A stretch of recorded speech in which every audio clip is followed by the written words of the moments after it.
Yes. So the next duty which has been given is like not to make unauthorized use of goods. Now what do you understand by unauthorized? Something is unauthorized म्हणजे काय? ज्याची आपल्याकडे authority नाही. Yes, something of which we don't have the authority. ज्या गोष्टीची आपल्याकडे authority नाही, जी गोष्ट करण्यासाठी आपल्याला त्या ठिकाणी परमिशन दिलेली नाही, अशी गोष्ट. ओके. ना what this section says, it says not to make unauthorised use of goods. Unauthorised use नाही करायचा म्हणजे काय की आता ज्या वेळेला बेलर आहे, ओके, हा बेलर आहे, बेलर जेव्हा बेलीकडे काही गुड्स देतो, ओके, सो बेली तो कशासाठी देतो? जे काही गुड्स दिलेले आहेत कशा करता देत असतो? कशा करता देतो? For some purpose. विसरले का? For some purpose, right, for some purpose. मग ह्या पर्पजच्या व्यतिरिक्त, okay, apart from this purpose, हा जो बेली आहे, हा बेली ह्या गुड्सचा यूज करू शकतो का? अजिबात नाही. For example, just as an example, एक आपण एक्झाम्पल घेऊयात. आपण टेलरचं उदाहरण बघितलं होतं, right. So this is suppose you are going to the tailor. Okay, तुम्ही टेलरकडे जाता. काय देता त्या टेलरकडे? You give him a piece of cloth. ठीक आहे. And you want that piece of cloth to be stitched into what? काय पर्पज आहे? What is the purpose? तुम्हाला त्याचा सूट म्हणा, कोट म्हणा, आपण इथे कोट पकडूयात. ठीक आहे. तुम्हाला ॲडव्होकेटचा कोट जो आहे तो शिवायचा आहे, त्याकरता तुम्ही त्या टेलरकडे दिला. So what is this bailee bound to?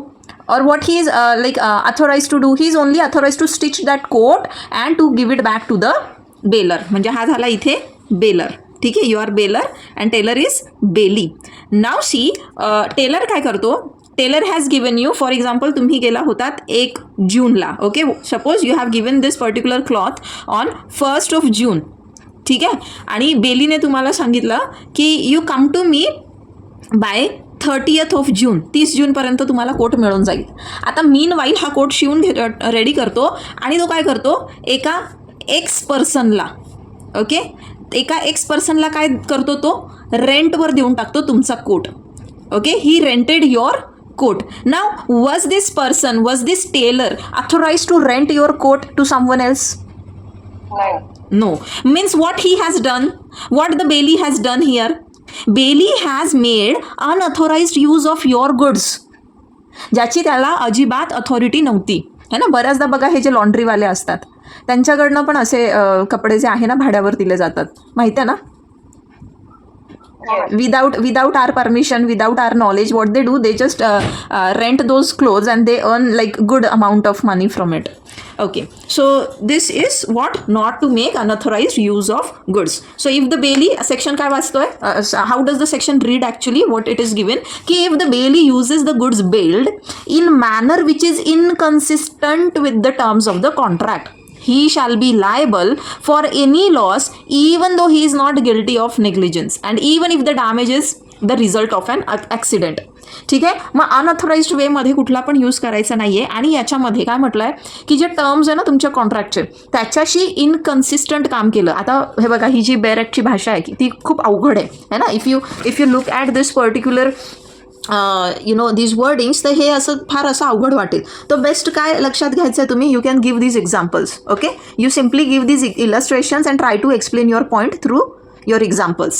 की त्या ठिकाणी जो बेली आहे, bailee cannot make unauthorized use of the goods which are bailed with him, okay, for which the permission or the authority is not granted. Now here they have given an example. What example they have given की A जो आहे, एने त्याचा horse दिला, A lends a horse from B expressly to, okay, A lends a horse from B. B कडनं तो horse घेतो कशा करता? To march to Varanasi. वाराणसीला त्याला जायचं आहे. ठीक आहे. ए जो आहे मग काय करतो? A rides with due care, म्हणजे पूर्ण काळजी घेतो तो. ठीक. But marches to Cuttack instead. पण त्याने वाराणसीला जाण्यासाठी घेतला होता तो हॉर्स आणि गेला कुठे तो? कटकला. आता इकडे जात असताना the horse accidentally falls and is injured. त्या हॉर्सला काय होते त्या ठिकाणी? इंज्युरी होते.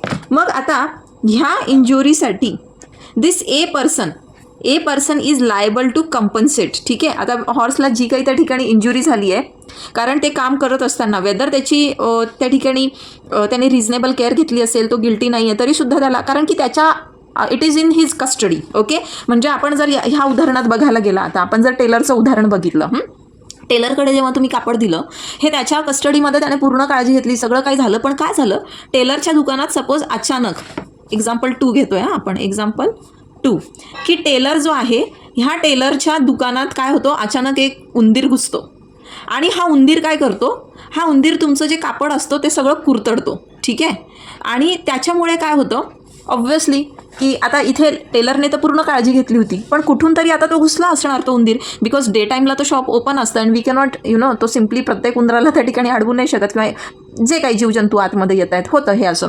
मग आता इथे याने रिझनेबल केअर घेतली होती, याचा काही त्या ठिकाणी फॉल्ट नव्हता, तरीसुद्धा त्याच्या कस्टडीमध्ये असताना ते कापड खराब झालं ना तुमचं. I you getting it? हां, मग त्याच्यासाठी लायबल जो आहे हा टेलर म्हणजे बेलीच असणार आहे. आता ह्या एक्झाम्पलमध्ये जे SP-मध्ये दिलं, ॲक्च्युली यांनी 2 गोष्टी एकत्र करून टाकलेल्या आहेत. ठीक आहे, एक म्हणजे की तो वाराणसीला जाण्यासाठी घोडा घेतो आणि जातो मात्र कटकला.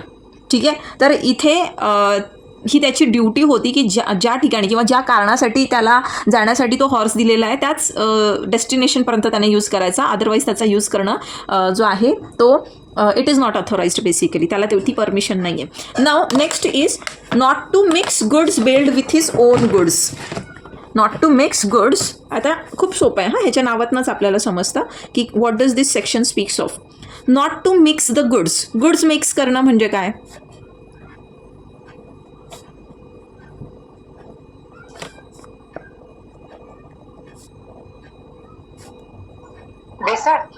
भेसळ. ओके, सारख्या पद्धतीचे जरी असले हां, 2 गुड्स ते सेपरेटली केले पाहिजे. Yes, they should be kept separately. Okay, now see what it has been set, की आता सपोज आपण म्हणजे नाव हा बेलर आहे and here is the bailee. ठीक आहे, आता बेलरच्या भूमिकेत सपोज तुम्ही घ्या, लेट्स से की लॉन्ड्रीवाला आहे, सॉरी नॉट लॉन्ड्रीवाला, here it is you. Okay, हे चुकलं जरा असं, this is you. Okay, and this is the laundry person. Okay, now आता 15 ऑगस्ट येणार आहे. 15 ऑगस्टला सगळेच जण काय करतात, आपले सफेद शर्ट, आपला सफेद सूट, आपलं सफेद साडी वगैरे काय करतात, लॉन्ड्रीवाल्याकडे देतात त्याला बिफोर हँड क्लीन करून ठेवण्यासाठी. आता तुम्ही तुमचे व्हाईट शर्ट दिलं आहे. ठीक आहे, you have given some white clothes. Okay, sari असेल, सूट असेल, काही पण असेल. त्याच पद्धतीने ह्या लॉटरी नाही यार, लॉन्ड्रीवाल्याकडे इतर लोकांनी पण खूप सारे व्हाईट अपॅरल्स दिलेले असणार, बरोबर. अँड देर इज म्हणजे there is quite a possibility की तुमचा व्हाईट शर्ट आणि इतर कोणाचे white shirt, because white shirts they are normally same only. Sari वगैरेमध्ये तरी ठीक आहे, प्रिंट वगैरेमध्ये तुम्ही फरक त्याच्यात करू शकतात, but white shirts, plain shirts they are normally same. आणि मग आता हे जर याच्याकडे जे क्लिनिंगसाठी आलेलं आहे, जे काही कपडे आलेत, त्याने जर सगळ्या कस्टमरचे एकत्र केले तर ते चालेल का, त्याच्याने कन्फ्युजन होईल की नाही. हां, सो ते सेपरेटली ठेवायचे असतात. आता इथे आणखीन एक दुसरं उदाहरण बघू. नाव देर आर सर्टन गुड्स. ठीक आहे, देर आर सर्टन गुड्स की जे एकत्र ठेवले तरी चालतात. ठीक आहे, इथे मिक्स करणं म्हणजे काय, एकत्र ठेवणं. ठीक आहे, मिक्सिंग इज वॉट, की एकत्रच ठेवताय तुम्ही ती गोष्ट, there is no separation, there is no segregation. Now for example, आता हा एक्स पर्सन आहे, ह्या एक्स पर्सन जो आहे हा सपोज हा गावी जाणार आहे किंवा काय कुठे, किंवा हा गावी गेला आहे आणि याचं सपोज धान्य येणार आहे. ओके, सम फूड ग्रेन्स, काही धान्य जे आहे याचं येणार आहे. आपण पकडूयात की याचे सपोज 4 कट्टे येणार आहेत गव्हाचे. ठीक आहे, 4 कट्टे गहू. आता एक कट्टा आहे 50-50 किलोचा, म्हणजे साधारण 200 किलो गहू याचे येणार आहेत. मग हा काय सांगतो फोनवर, याचा शेजारी आहे वाय. ही टेल्स वाय की सी माझं धान्य त्या ठिकाणी येणार आहे, but I am out of the town. You do one thing, you keep those grains with you. ठीक आहे, मी येईपर्यंत ते फूड ग्रेन्स जे आहे तू तुझ्याकडे ठेव. आता किती लोकांच्या घरी आजही आहे असं मला माहीत नाही. तुम्हाला आठवतं आपल्या घरी ना असे मोठमोठे टीप असायचे धान्यांचे, 300-400, 500 किलो पण धान्य त्यात बसायचं. ठीक आहे. आता तर अलीकडे नाही बघायला भेटत, गावाकडेच असतील हे, कारण एवढं धान्य आजकाल आपण घेऊन साठवतच नाही. ज्यांचं घरचं असेल त्यांच्याकडे आजही असतील. Anyways, so the point is, for example आता तो घेतो, आता त्याचे स्वतःचे हे धान्यांचे टीप आहे समजा, आणि याच्यात त्याचंही काही धान्य आहे, आणि हे गहू जे आहे याच्यामध्ये तो ठेवतो, म्हणजे याच्यात हे कट्टे खाली करून घेतो. मग आता ह्या पद्धतीने जे हे मिक्सिंग झालं आहे याच्यातनं सेपरेशन होऊ शकतं का मला सांगा? इट इज व्हेरी हार्ड ना, की त्याचेही गहू होते याच्यात आणि तुमचेही गहू त्याच्यात टाकले. The quality it may differ, isn't it? त्याने कुठला गहू सांगितला असेल, तुमचा ऑलरेडी कुठला असेल. So here it becomes very difficult. मग इथे याचा लॉस होतो ना, ह्या एक्स पर्सनचा, हा जो बेलर आहे त्याचा लॉस होत असतो. आणि त्यामुळे असे जे गुड्स असतात ना ते सेपरेटच ठेवायचे असतात. Mixing is strictly not allowed. But yes, there are certain goods की ज्याचं म्हणजे जे तुम्ही एकत्र जरी ठेवले तर without causing any damage to the quality और क्वांटिटी ऑफ दॅट गुड्स, ते तुम्ही काय करू शकतात, सेपरेट पण करू शकतात. ओके, असे पण गुड्स असतात. मग तिथे मात्र मिक्सिंग इज अलाउड. मतलब you can keep those goods with your म्हणजे जो बेली आहे, बेली त्या ठिकाणी जो आहे ठेवू शकतो. म्हणजे आता फॉर एक्झाम्पल लेट्स से आपण गव्हाचं जे एक्झाम्पल बघितलं तिथे आपण पकडू की let's say some books. Okay, some books have arrived, you are not there to take the delivery and you tell your neighbour की come on, you keep it with you. Okay, keep my books with you. आता हा जो neighbour आहे, ह्या नेबरचं त्या ठिकाणी पुस्तकांचं suppose there is a shelf और देर इज अ कबर्ड और anything, any such place where he usually stores और ही स्टोर्स नाही, where he keeps his books. Okay, मग आता त्याच्या शेल्फमध्ये त्याचं जर पुस्तकांचं असं एक कपाट असेल आणि ह्या कपाटामध्ये जरी त्याने तुमची पुस्तकं ठेवली तर ते इझिली सेपरेट करता येऊ शकतात. येस, है ना. So separation of goods is easily possible here. आणि ह्या सेपरेशनमुळे म्हणजे समजा for example let's say Govind आहे आणि जय सर आहे. ठीक आहे, गोविंदने काय केले, स्वतःच्या पुस्तकांच्या कपाटामध्ये जय सरांची पण पुस्तकं ठेवले. आणि मग जय सरांनी जेव्हा पुस्तकं रिटर्न मागितले तर गोविंदला जेव्हा जय सरांची पुस्तकं काढायची आहेत तर तेव्हा जय सरांच्या पुस्तकांना क्वालिटी वाईज क्वांटिटी वाईज कुठलं नुकसान होणार आहे का? अजिबात नाही, है ना. So here separation is possible. So these kind of goods they may be kept together, they may be mixed together. इथे काही एक प्रॉब्लेम येत नाही. But yes, when the goods are of such a nature की जसं for example oil आहे, दिलं तुम्ही तुमच्याच ह्याच्यामध्ये टाकून तुमच्या कंटेनरमध्ये, जसं आपण फूड ग्रेन्स बघितलं, सच काइंड ऑफ गुड्स, याचं तुम्ही काय करू शकत नाही, मिक्सिंग करू शकत नाही. ठीक आहे, clear? Okay.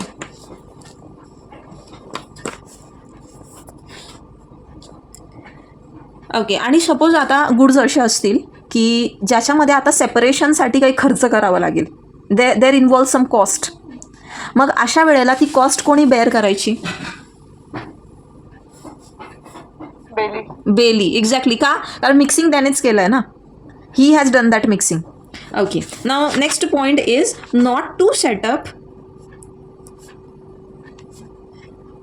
And adverse title. Adverse title म्हणजे काय?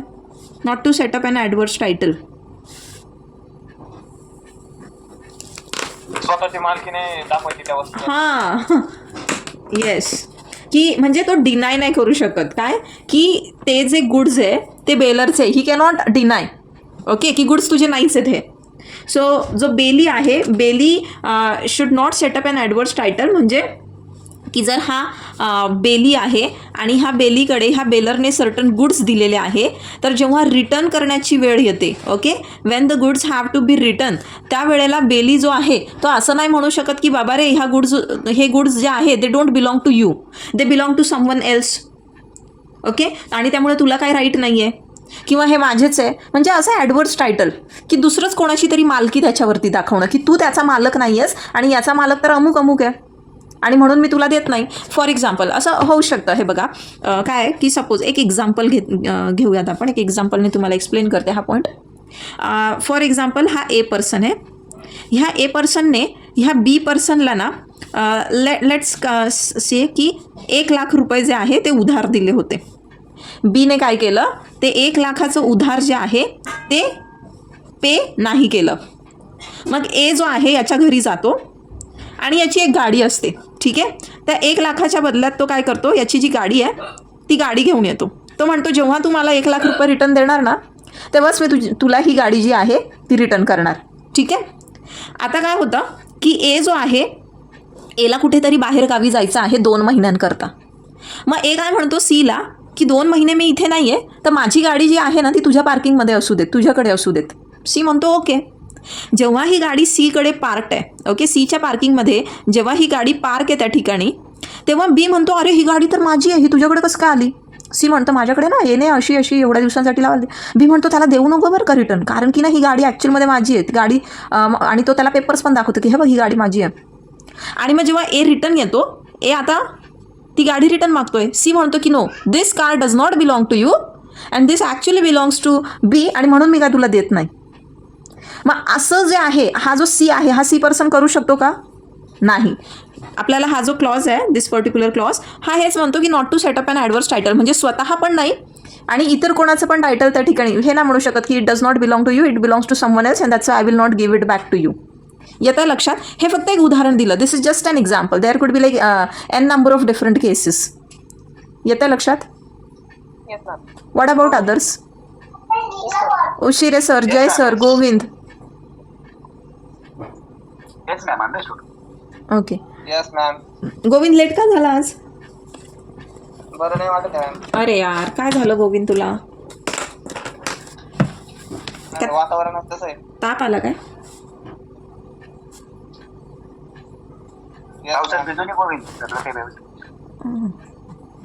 कॉलेजला जातो का रे गोविंद रेग्युलर? Yes ma'am. मग ते येणं जाणं पावसात झालं असेल ना जरा.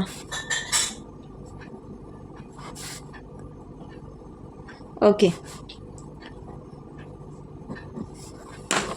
नाव to return any accretion to the goods. Now what is accretion? Accretion म्हणजे काय? Something in addition. एखादी गोष्ट जेव्हा ॲड होते एखाद्या गोष्टीमध्ये, मग आपण काय म्हणतो ते काय झालं तिथे? अक्रेशन झालं आहे. ओके, वाढ झाली आहे त्याच्यामध्ये. आता जे आता हा एक्स पर्सन आहे, हा आहे बेली, सॉरी बेलर, आणि हा आहे bailee. Okay, he is the bailor and he is the bailee. ठीक आहे. आता हा एक्स पर्सन काय करतोय? एक्स पर्सन फॉर एक्झाम्पल त्याची गाय जी आहे, समजा तो आता नाही आहे महिनाभरासाठी, आणि त्याची गाय जी आहे 1-2 महिन्यासाठी नाही आहे, म्हणून तो काय म्हणतो की माझी गाय जी आहे ना मी तुझ्याच गोठ्यात बांधून जातो. ठीक आहे. आणि वाय म्हणतो ओके, वाय त्या ठिकाणी अग्री करतो. आणि 2 महिन्यांनी हा जो बेलर आहे 2 मंथसाठी समजा देतो. ठीक आहे. 2 महिन्यांनी जेव्हा बेलर ही काऊ जी आहे ही रिटर्न मागतो, तर काय होतं त्या ठिकाणी?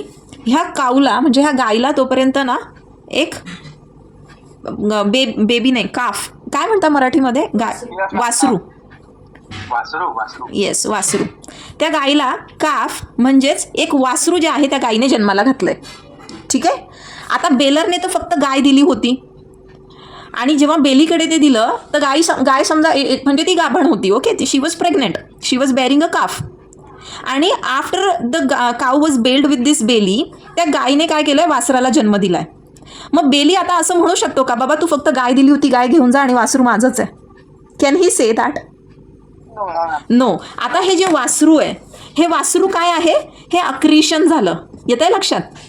म्हणजे देताना फक्त गाय दिली, these are the original goods, पण ज्या वेळेस रिटर्न घेण्याची वेळ आली तर तिथे काहीतरी अक्रिशन आहे, there is some addition. Okay. मग आता हा जो बेली आहे, bailee cannot claim his right upon this accretion. जे पण त्या ठिकाणी काही ॲडिशन झालेलं असतं, जी पण काही वाढ झालेली असते, त्याच्यावरती तो बेली जो आहे तो त्याचा राईट क्लेम करू शकत नाही. आता हे असं बघा जागेच्या संदर्भात पण होत असतं. हां, म्हणजे अर्थात जागेचं याच्यामध्ये येत नाही आपल्या याच्यात, ते त्याच्यासाठी प्रॉपर्टी पैसे घेऊ शकतो ना. येस, कारण yes those are extra ordinary charges ना. आपण बघितलं होतं की एक्स्ट्रा ऑर्डिनरी चार्जेस जे आहे ते बेलरला ह्याला पे करावे लागतील. तो त्या गाईचं म्हणजे जे काही आहे, म्हणजे ते बेबी डिलिव्हरीसाठी जे काही खर्च त्याला लागेल, एखाद्या वेटरनरीला बोलवलं, जे काही प्रिलिमिनरी प्रोसेस त्याने केली, तर ते मात्र तो बेली याच्याकडनं घेऊ शकतो. He is entitled to those expenses, but he is not entitled to this accretion. Okay. So जागेच्या संदर्भात मी सांगत होते. हालाकी हे इथे येत नाही, परीक्षेमध्ये लिहून येऊ नका हे जागेचं. आता suppose this is a piece of land, आणि इथून काय होतं आहे? इथून नदी वाहते.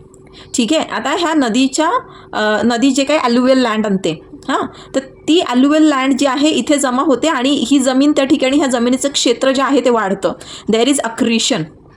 तर सपोज आता ह्या ठिकाणी टेनंट आहे कोणी, म्हणजे ही जागा कसायला दिलेली आहे, लीजवर टाकलेली आहे, टेनंट आहे, मग हा टेनंट जेव्हा मूळ मालकाला त्याची टेनन्सी जेव्हा टर्मिनेट होईल आणि मूळ मालकाला जेव्हा जागा परत करेल तेव्हा हा टेनंट असं नाही म्हणणार की मालक तुम्ही मला एवढीच जागा दिली होती आणि ही जागा तर आता अल्युव्हियल सॉईल जी आहे फ्लड्समुळे किंवा काय तिथे जमा झाली आणि म्हणून ही जागा तुम्हाला नाही रिटर्न करणार मी, ही माझी आहे. तर असं तो नाही म्हणू शकत. त्याला म्हणजे मालकाचा जो राईट आहे तो एंटायर हिज लँड प्लस ॲक्रिशनवर असतो. इथे याचा काही संबंध नाही. We are talking about goods, we are not talking about immovable property. लक्षात घ्या. पण फक्त एक सांगितलं मी की लॉ असा पण आहे, म्हणजे प्रॉपर्टीच्या संदर्भात पण हा ॲक्रिशनचा लॉ आहे.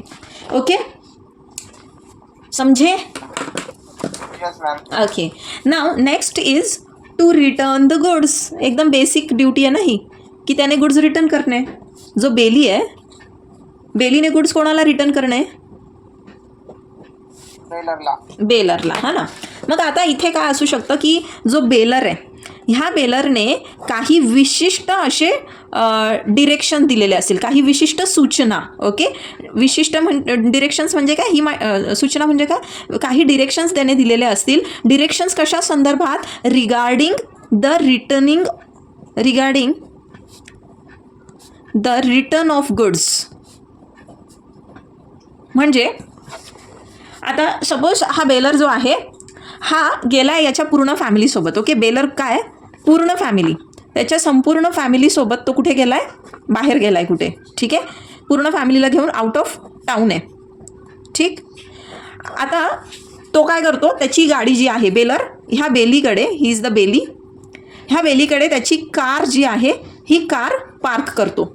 ठीक, आता तो सांगून जातो की आम्ही चाललो आहे साधारण 2 महिन्यासाठी वगैरे, मी चाललो आहे 2 महिन्यांसाठी, पण आता आम्ही पूर्ण फॅमिली चाललो आहे, पण माझी जी फॅमिली आहे ना, म्हणजे माझी पत्नी, माझा मुलगा, माझी मुलगी, हे जे आहे हे आधीच रिटर्न येणार आहेत. Okay, they are going to come earlier. मी तिथे कामानिमित्त किंवा शेतीसाठी किंवा काय, मी आणखीन दिवस तिथे थांबणार आहे, पण माझी पत्नी जी आहे ती आधीच येणार आहे. यांच्यापैकी कोणी पण एक असू शकतं किंवा सगळे. तेव्हा यांच्यापैकी एक कोणी पण ते रिटर्न आले की कार तू त्याला रिटर्न कर. म्हणजे ही काय झाली, दीज आर डिरेक्शन्स, है ना. हे डिरेक्शन्स दिलेले आहेत त्यांनी की अशा अशा पद्धतीने कर. किंवा हा म्हणतो की आम्ही चाललो आहे 2 महिन्यांकरता, पण साधारण 8 दिवसांनी आहे ना माझा मित्र येणार किंवा माझा भाऊ येणार, तेव्हा माझ्या भावाकडे ही कार तू देऊन टाक. म्हणजे दीज आर द डिरेक्शन्स. म्हणजे असं नाही की ज्याने ती गाडी त्याच्याकडे दिली आहे त्याच्याकडेच रिटर्न केलं पाहिजे. त्याच्या फॅमिलीतलं कोणी पण एक पर्सन आलेला असेल तर त्याच्याकडे ते गुड्स रिटर्न केले जाऊ शकतात. अँड बेलरने जर काही डिरेक्शन्स दिलेल्या असतील तर त्या डिरेक्शन्सनुसार सुद्धा गुड्स जे आहे ते रिटर्न केले जाऊ शकतात. मग हे गुड्स रिटर्न करणं ही कोणाची जिम्मेदारी आहे, कोणाची ड्युटी आहे? येस. आणि याच्याकरता म्हणजे त्याने डिमांड केलं पाहिजे असं नाही आहे. ठीक आहे, ॲज सून ॲज बेलमेंटचा कॉन्ट्रॅक्ट त्या ठिकाणी एक्सपायर होतो, इमिजिएटली याने काय करायचं आहे, गुड्स द्यायचे. वाट नाही बघायची की समोरचा त्या ठिकाणी डिमांड करेल. म्हणजे आपण जर टेलरचं उदाहरण बघितलं, आपला ड्रेस शिवून तयार झाला की टेलर आपल्याला फोन करतो बघा, है ना.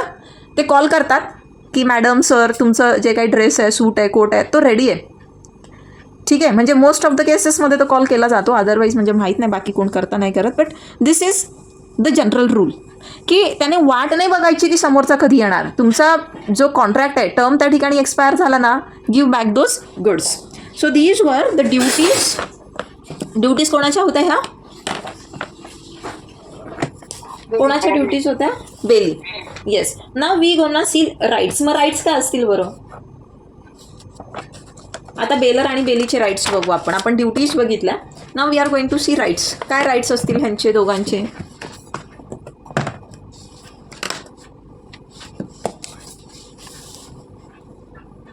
what are the rights or what rights are invested to the baler and bailey? काय असू शकतात? सांभाळायचा मोबदला घेणे. एखादी वस्तू सांभाळली असेल तर तिचा मोबदला घेणे. Yes, compensation. Very good. So एक राईट आहे या ठिकाणी कंपन्सेशनचा, की जर त्याच्या सामानाची ड्यू केअर, रिझनेबल केअर घेतलेली नसेल, है ना. जर त्या ठिकाणी योग्य ती काळजी, रिझनेबल केअर म्हणजे काय, की योग्य ती काळजी घेतलेली नसेल आणि त्यामुळे त्याच्या गुड्सला जर त्या ठिकाणी काही डॅमेज झालेला असेल, ओके, आणि गुड्सला काय झालं आहे, त्यामुळे गुड्स हॅव बीन डॅमेज्ड, मग याच्यासाठी जे कंपन्सेशन आहे हे कंपन्सेशन कोणाकडून घ्यायचं? बेलीकडून. तो दिस इज द राईट की बेलीकडनं कंपन्सेशन घेण्याचा राईट कोणाला आहे? बेलरला आहे. Very good. येस. अजून काय असू शकतो? रिटर्न करायला गुड्स जे दिलेले येस त्याचा राईट आहे की he can demand the return of the goods, है ना. सो त्याचा राईट काय आहे की त्याला गुड्स जे आहे ते रिटर्न मिळाले पाहिजे आणि तो मागूही शकतो. त्याचा काय राईट आहे की जे गुड्स त्याने दिले ते त्याला परत मिळाले पाहिजे. That is his right. आणि जर त्याला असं वाटतंय की मला कोणत्याही क्षणी म्हणजे मला माझे दिलेले गुड्स मागून घ्यायचे, रिटर्न मागून घ्यायचे, तर तो पण राईट आहे त्याचा.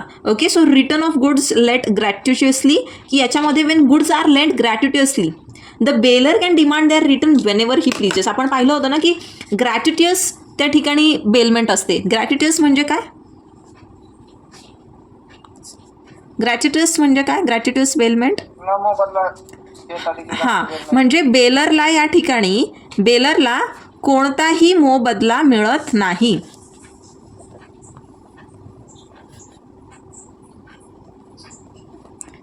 ठीक. मग अशा प्रकारच्या बेलमेंटमध्ये हा जो बेलर आहे ना, बेलर कोणत्याही क्षणाला, ठीक आहे, हा कधीही काय करू शकतो? गुड्स जे आहेत त्याने जे गुड्स दिलेले आहेत ते काय करू शकतो? रिटर्न मागू शकतो. He can demand the return. Okay. He can demand the return of the goods. म्हणजे तो समोरच्याकडनं कधीही गुड्स जे आहे वापस मागू शकतो. पण असं करत असताना आपण एक बघितलं की याची ड्युटी पण आहे. एक काय ड्युटी आहे?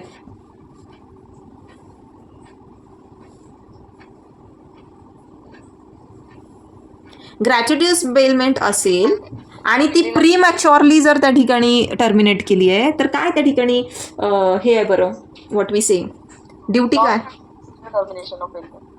हां. येस, इंडेम्निफाय. जर त्या व्यक्तीने काही खर्च केलेला असेल त्या ठिकाणी आणि त्याच्यामुळे मग त्याला लॉस झालेला आहे तर तो लॉस जो आहे तो रिकवर करून देणं. एनिवेज, तो compensation, return, these are the rights. आणखीन काय आहे की avoidance of contract. Avoidance of contract म्हणजे काय?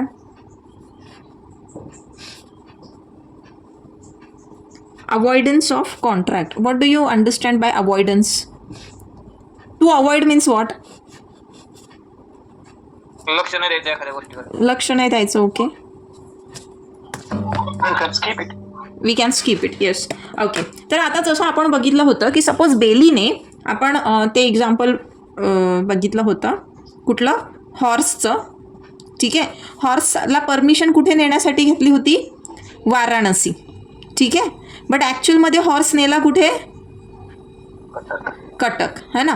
सो अशा वेळेला अवॉइडन्स ऑफ कॉन्ट्रॅक्ट म्हणजे काय की हा जो बेलर आहे, बेलर त्या ठिकाणी कॉन्ट्रॅक्ट अवॉइड करू शकतो. म्हणजे काय?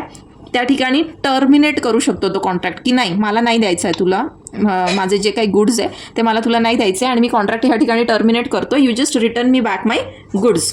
ठीक आहे. आता इथे एक दुसरं उदाहरण दिलेलं आहे की सी, ए जो आहे, एने काय केलं आहे? एने हॉर्स जो आहे तो दिला बीला. ठीक आहे. आता बीला हॉर्स दिला कशा करता की फक्त याने राईड करावं. ठीक आहे. फॉर रायडिंग फक्त ह्या बी पर्सनने. आता बी काय करतो? बी या हॉर्सला कॅरिएज सोबत जोडून त्या ठिकाणी यूज करतोय. म्हणजे त्याला काय जोडतोय? टांगा आपण जे म्हणतो ना, याला काय करून देतोय? तो कॅरिएज जोडतोय.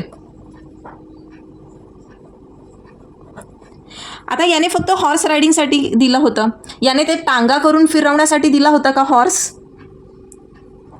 नाही. मग अशा वेळेला ए काय करू शकतो? कॉन्ट्रॅक्ट जो आहे टर्मिनेट करू शकतो की I gave you only for riding purpose. I did not give you for fixing a carriage to that horse and giving other people the horse ride. So better we end up this contract. End up this contract म्हणजे की तुम्हाला माझा horse जो आहे तो return कर. So these वर the rights of the bailor. Now next, rights of Bailey.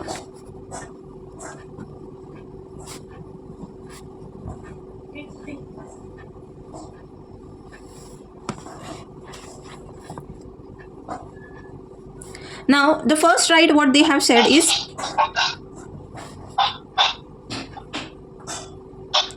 delivery of goods to one of the several joint bailers of goods.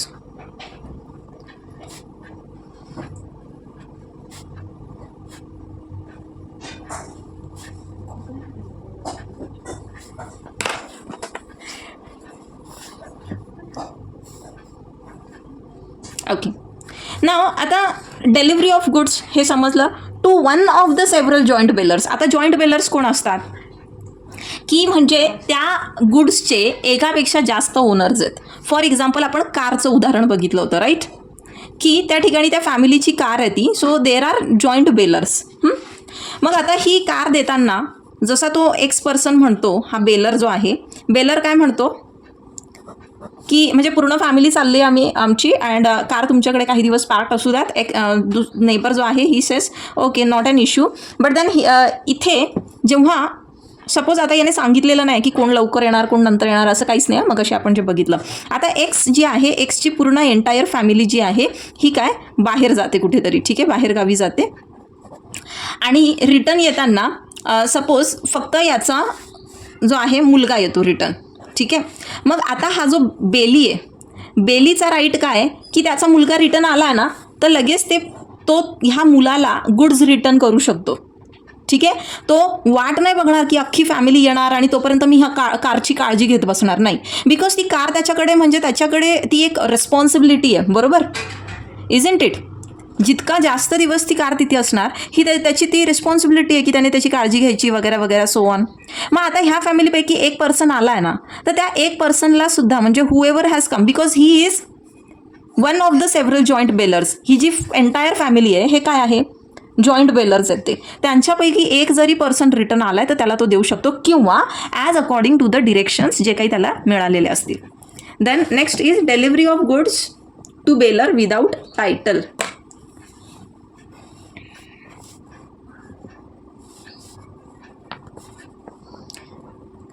Okay, so delivery of goods to bailor without title म्हणजे काय बरं.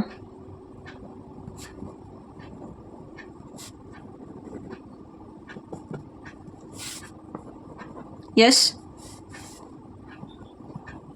Without title. Title म्हणजे काय तुम्हाला सांगितलं. हां, त्याची मालकी हक्क नसला तरी त्याने ती आणून दिलेली असते, दुसऱ्या मालक असतात. येस, म्हणजे आता आपण जसं मगाशी हे बघितलं, मी तुम्हाला एक सेटिंग अप ॲडवर्स टायटलचं उदाहरण दिलं होतं है ना. हे जे उदाहरण दिलं होतं की ए बीला पैसे देतो, तो रिटर्न करत नाही म्हणून त्याची गाडी घेऊन येतो, पण एला याचं टायटल आहे का एकडे, नाही आहे, बरोबर. आणि ए काय करतो, ती गाडी सीकडे ठेवतो आणि मग हा रिटर्न आल्यानंतर सी एला देतो, ठीक आहे. आणि मग सपोज म्हणजे हे उदाहरण वेगळं दिलं होतं, बट आताचं जे एक्झाम्पल आहे ह्या पॉईंटला धरून ते मी एक्सप्लेन करते की ए बीला पैसे देतो, बी देत नाही म्हणून त्याची गाडी घेतो आणि ती गाडी काही दिवस तो ह्याच्या इथे ठेवतो, आता तो बाहेर चालला आहे म्हणून. आणि मग हा रिटर्न येतो ए आणि सी काय करतो, त्याला गाडी देऊन टाकतो. मग आता बी पर्सन जो आहे, बी पर्सन याला रिस्पॉन्सिबल नाही ठरवू शकत की अरे ती गाडी त्याची नव्हती, ती गाडी तर माझ्या मालकीची नाही, तू कसं का त्याला रिटर्न केली.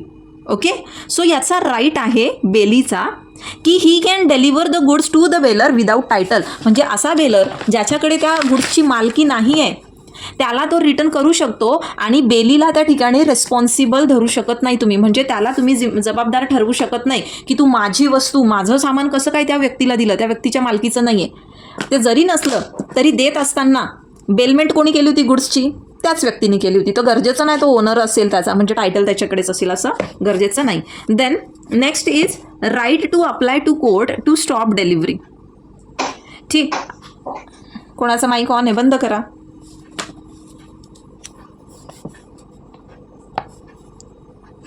नाव right to apply where, apply to court. कशा करता, to stop delivery. Now see what it is saying ki if a person other than the baler claims goods billed, the bailee may apply to the court to stop the delivery of the goods to the baler and to decide the title to the goods. म्हणजे बघा आता a person आहे, ए पर्सनने काय केलं आहे, बी कडे काही goods जे आहे ते बेल केलेत. ठीक आहे. आणि सी जो आहे याच्याकडे येतो आणि म्हणतो की सी काय म्हणतो की हे गुड्स माझे आहेत. ठीक आहे. So there is this dispute basically. हा क्लेम करतोय. आता बेलमेट तर याने केलेली आहे, पण क्लेम तर हा करतोय ह्या गुड्सला. मग अशा वेळेला हा काय करू शकतो, he can apply to the court to stop delivery. म्हणजे हा ना तर याला देणार ना तो ह्याला देणार. What he will do, he will apply to the court, की कोर्टाने ठरवावं की हे गुड्स जे आहे हे नेमके कोणाचे, who is the lawful owner of those goods. हा पण त्याचा राईट आहे. Now right of action against trespassers. Trespasser समजतं ना सगळ्यांना कोण असतात? घुसखोर मॅम. घुसखोर. येस.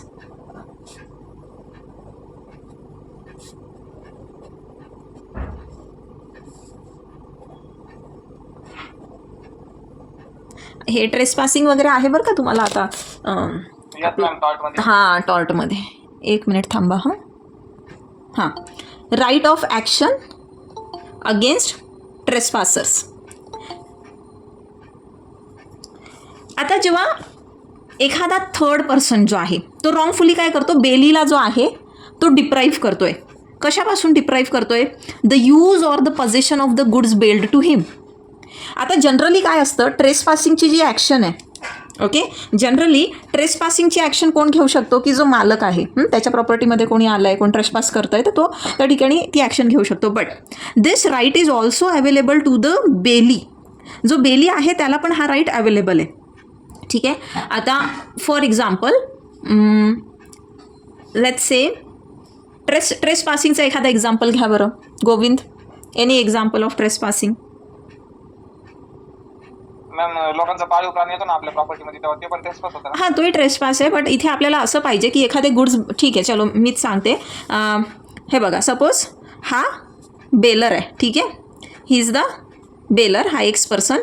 हा काय करतोय, आता याची जी कार आहे, ह्याची कार तो काय करतोय, त्याच्या नेबरकडे म्हणजे ह्या वाय पर्सनकडे ठेवतोय काही दिवस. ठीक आहे. तो हा झाला बेली. आता ही कार जी आहे ह्या पर्सनच्या कंपाऊंडमध्ये पार्क्ड आहे. Right. This car is park in the compound of this bailee. आता सपोज इथनं एक ट्रेसपासर आहे, इथनं एक झेड नावाचा पर्सन आहे. तो झेड नावाचा व्यक्ती काय करतोय, इकडे ह्या गाडीवर काही कागद म्हणा किंवा काही दगड वगैरे म्हणा ते फेकतोय. सी, ट्रेसपास म्हणजे असं नाही की तुम्ही त्या प्रॉपर्टीमध्ये फिजिकली एंटर करता आणि तेव्हाच ट्रेसपास झाला. ट्रेसपास म्हणजे की जेव्हा इवन तुम्ही बाहेरून कुठला एलिमेंट त्या ठिकाणी टाकताय, म्हणजे कचरा फेकणं सुद्धा ट्रेसपास असतं बरं का. तुम्ही एखाद्याच्या प्रॉपर्टीमध्ये, ओपन प्लॉटमध्ये, ओपन जागेमध्ये जेव्हा कचरा टाकतात तर तो सुद्धा ट्रेसपास होतो. ट्रेसपास म्हणजे तुम्ही तिथनं पायी चालत गेलात म्हणजेच ट्रेसपास आहे असं नाही. तर आता हा झेड पर्सन काय करतोय की ह्या गाडीवर कचरा वगैरे फेकतोय, दगड फेकतोय, असं काहीतरी करतोय. आता मुळात ही गाडी कोणाची आहे, एक्सची आहे. पण ती आता उभी कोणाच्या दारात आहे, ह्या वायच्या. तो वाय जो आहे ॲज अ बेली, हा वाय काय करू शकतो, as a bailee he can sue this trespasser before the court of law, in the court of law. ठीक आहे. हा जो आहे ट्रेसपासिंगची ॲक्शन जी आहे ह्या पर्सनच्या अगेन्स्ट घेऊ शकतो. समजलंय? Okay. Yes, ma'am. And the last point and very simple point, it's Bailey's lien. Bailey's lien. Now lien हा शब्द ऐकलाय का तुम्ही आधी, याच्या आधी? मॅम, जप्ती ना. जप्ती. Okay. Last is Bailey's lien. आता जेव्हा तो बेली जो आहे तो जे काही एक्सपेंडिचर करतो, see there are extra ordinary expenditures, there are certain expenditures की दोज आर नॉट फोर्सिन. आधीच माहीत नव्हतं पण ते नंतर ते करावे लागले काही खर्च. मग ह्या बेलीचे त्या प्रॉपर्टीला त्या गुड्सला मेंटेन करण्यासाठी काही लॉफुल चार्जेस त्या ठिकाणी इन्कर झालेले असतील, बरोबर. मग आता हे लॉफुल चार्जेस जे आहे ते कोणी द्यायचे असतात, बेलरने. येस. आपण जिथे बघितलं की प्रीमॅच्युअर त्या ठिकाणी जर हे होत असेल, कॉन्ट्रॅक्ट त्या ठिकाणी प्रीमॅच्युअरली त्या ठिकाणी टर्मिनेट होतोय तेव्हा, किंवा मग एक्स्ट्राऑर्डिनरी एक्सपेन्स इन्कर झाले बेलीला तेव्हा, अशा वेळेला हा बेलर जो आहे, बेलरला काय करायचं असतं की त्या पर्सनचे जे काही चार्जेस आहे, म्हणजे हा जो बेली आहे बेलीचे सगळे चार्जेस त्याला पे करायचे असतात. त्या व्यतिरिक्त आपण लॉफुल चार्जेस म्हणजे सगळेच लॉफुल चार्जेस आले. आता समजा त्याने बेलरने ह्याला पे केले नाही, मग बेली काय करू शकतो, जे गुड्स आहे त्याच्याकडे, याने जे काही गुड्स दिलेले आहेत तो स्वतःजवळ ठेवून घेऊ शकतो. कधीपर्यंत, जोपर्यंत बेलर त्याचे लॉफुल चार्जेस देत नाही. अगेन आपण इथे ते टेलरचंच उदाहरण बघू. ओके, एक्झाम्पल आपण घेऊ या ठिकाणी टेलरचं. ठीक आहे, आता टेलर जो आहे, टेलरकडे तुम्ही काय दिलं, कापड दिलं. त्या कापडाचा त्याने काय केला, तुम्हाला ॲडव्होकेटचा एक कोट मस्तपैकी शिवून दिला. ठीक आहे, आता कोट शिवल्यानंतर त्याला काही त्याची शिलाई असेल ना. सपोज त्याचे चार्जेस आहेत 3,000 रुपये. ठीक आहे, तुम्हाला ॲडव्होकेट कोट त्याने शिवून दिला, तुम्ही ॲडव्हान्स दिला होता 1,000 रुपये, म्हणजे शिल्लक राहिले 2,000 रुपये. मग आता ज्या वेळेला तुम्ही ते तुमचा कोट घ्यायला जात आहात, तेव्हा तुम्ही लॉफुल चार्जेस आहे त्याचे, हे 2,000 रुपये त्याचे लॉफुल चार्जेस आहे की नाही. जर तुम्ही त्याला त्याचे लॉफुल चार्जेस पे केले नाही तर तो टेलर तुम्हाला कोट देणार का? ऑब्व्हियसली नाही देणार, है ना. तो काय म्हणणार, बाबा रे माझी शिलाई मला दे, त्यानंतर तुझा कोट घेऊन जा. ओके, सो तुम्ही म्हटलं की तुम्हाला ना मी आता 1,500 देतो आणि 500 नंतर देतो. तो म्हणतो नाही, पूर्ण पैसे दे तेव्हाच तुझा कोट घेऊन जा. म्हणजे तो तुम्हाला त्या कोटला हात लावू देणार नाही, तो घेऊन देणार नाही. तो म्हणाल पहिले पैसे ठेव, नंतर घेऊन जा. जोपर्यंत तुम्ही त्याला पैसे देत नाही, आता तो कोट त्याच्या ताब्यात आहे. ठीक आहे, ड्यू डेट झाली आहे, डेट जी दिली होती, कॉन्ट्रॅक्ट तुमचा आता पूर्ण त्या ठिकाणी झाला आहे, पण जी एक्सपायरी डेट आहे, ड्यू डेट आहे, त्या डेटला you fail to pay him his lawful charges. आणि मग तो काय करतो, ते सामान स्वतःकडे ठेवून घेतो. याला आपण लॉमध्ये म्हणतो लियन. ठीक आहे, यस मॅम. ओके, चलो देन फर्स्ट इयर वाले जे आहे ते लिव्ह करू शकतात. सेकंड इयर वाले जॉईन झाले आहेत and I need to engage them. Okay, bye. Govind, काळजी घे आणि तब्येतीची. Yes ma'am, thank you ma'am. Yes, okay madam, thank you. Yes sir, yes.